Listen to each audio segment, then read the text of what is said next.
The theme of the Digital Systems Design Capstone is technology for low-income environments.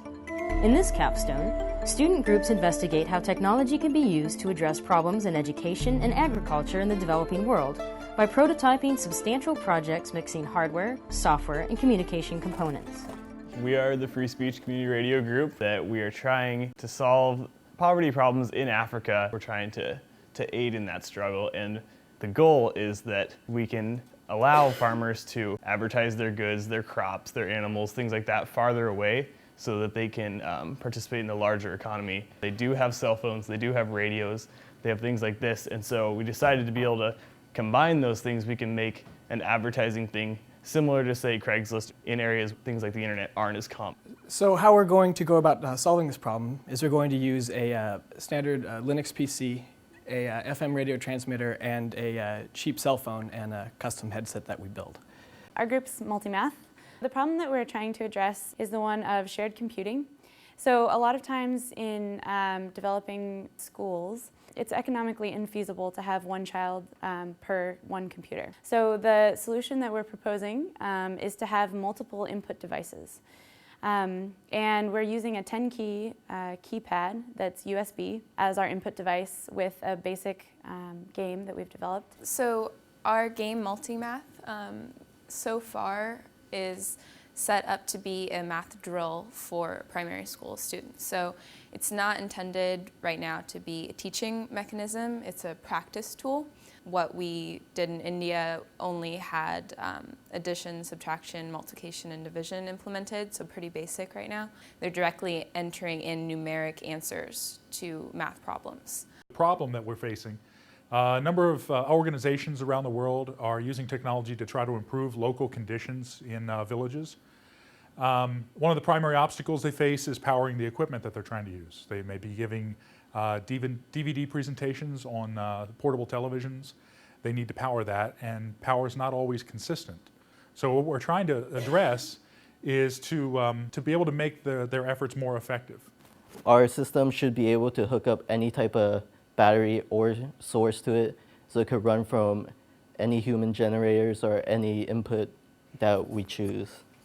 The DG Navigator is like a remote control replacement for use with Digital Green, and they produce videos and show videos to promote sustainable farming practices. Presentations aren't always interactive. They'd like the facilitators to ask questions and engage the audience better so they go away with a better sense of the material. And our goal is to automate that. So the hardest part was getting the technologies together to actually make the whole thing possible. So this is multi-math.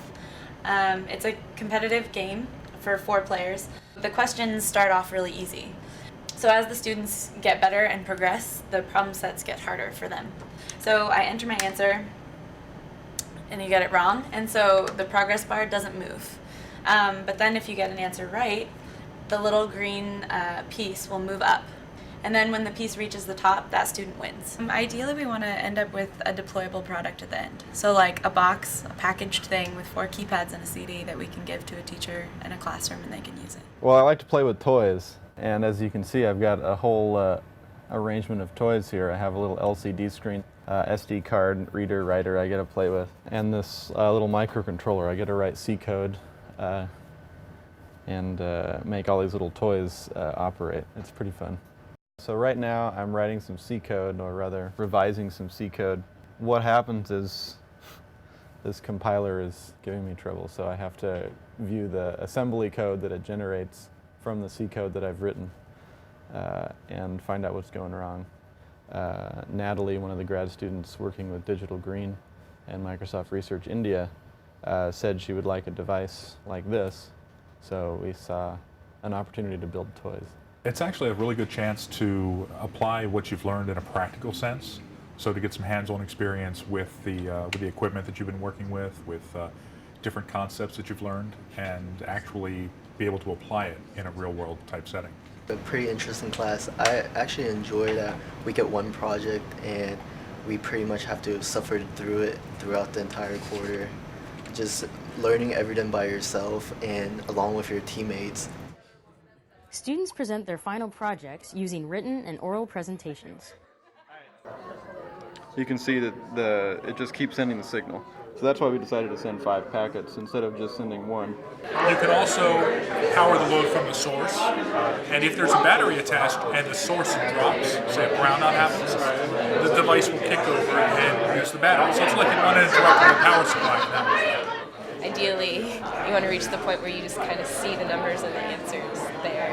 So even the students who didn't win, they still reported that they learned? Oh yes, yeah. The one complaint that students would come up with is that they wanted pictures and fun things, you know. Other than that, it was hard to get them to say anything bad.